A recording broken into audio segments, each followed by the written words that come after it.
In this video I'm going to be showing you how to make these very gorgeous little origami boxes that when folded up fit into themselves like that, so you can have a whole stack of them ready to go. You don't need the kit to be able to make these, you just need a rectangular piece of paper, but this kit comes with 3 different colours in the one kit. You get the green, you get the pink, and you also get a cream colour as well, and I'll show you how these boxes open and close, and then we'll make one. So here's a pink one. We unfold the bottom flap and then just open it up like this, pop those 2 bits down there, and there's your little box good to go. Great for little favours, or if you're doing some craft work and you've got some little bits and bobs in a project. And when you've finished with your box, you can simply squish those 2 pieces back down, pop it back in the box, ready for next time. Right, I'll show you how to construct this. Like I say, this is a kit. You don't need this kit to make these, and I've reverse printed this sheet with a pale backing sheet that you also get in the kit. So I'm going to begin by folding my page in half one way, and then in half the other way,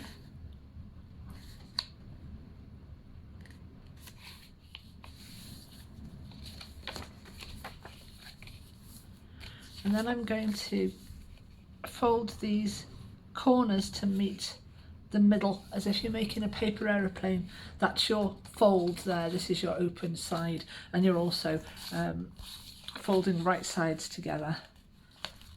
That's important. So do that.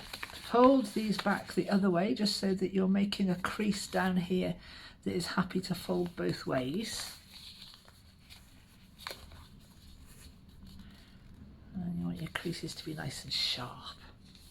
And now you can open this up. This is your fold here.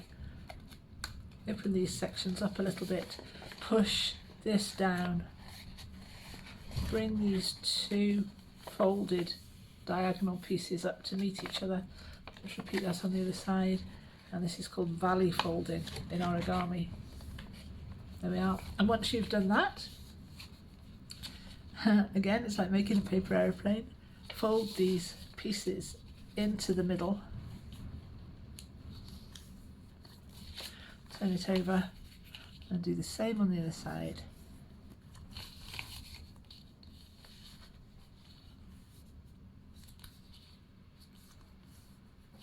And then bring your top 2 pieces down to reveal this lovely rose border, and fold that down, so you're bringing these corners down to meet these corners here, and give that a nice sharp crease. You can use a folding bone if you want to. I always use my thumbnails. And bring this one down as well, and then take this bottom triangle, fold it up to meet the top, and this is where a really good crease is needed in both directions, because you're going through quite a lot of layers of paper at this point. And there's your box complete. So to open your box, simply pull out the sides, pop these 2 sides out, and there's your box with its lovely little decorative flaps on the side. And to return your box, press in these 2 sides here to collapse it, fold your flap over, and that's good then to pop into your box along with all the others for the next time you need a little foldable box.